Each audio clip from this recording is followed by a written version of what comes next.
दर्शकबिन फाइनली भूपेन्द्रको पैसाको घमण्ड यति बेला सबै तोडिएको छ।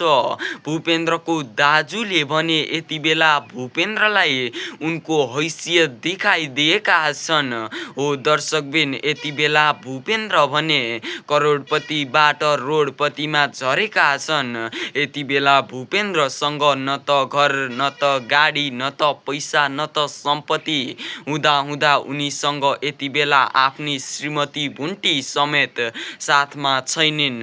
हो दर्शकबिन यति बेला भूपेन्द्रलाई निकै नै ठुलो वज्रपात परेको छ।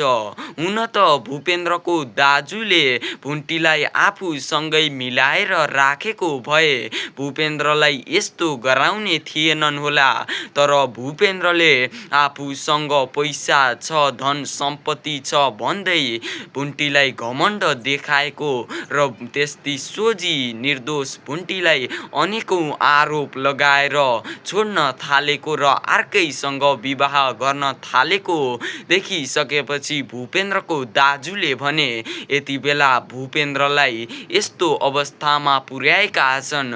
हो दर्शकबिन अब भूपेन्द्रले यसरी नै धेरै दुःख पीडाहरू सहनुपर्छ।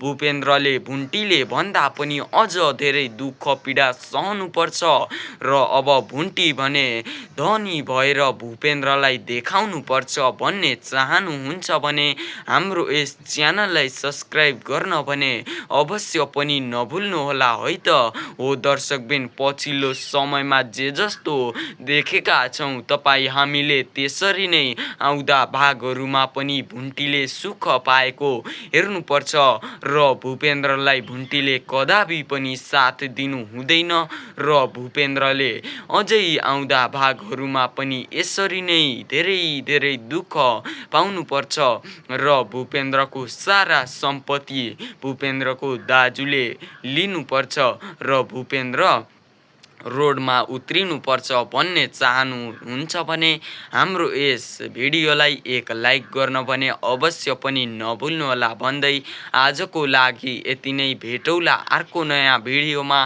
त्यति बेलासम्मको लागि बिदा चाहन्छौँ। हस्त धन्यवाद।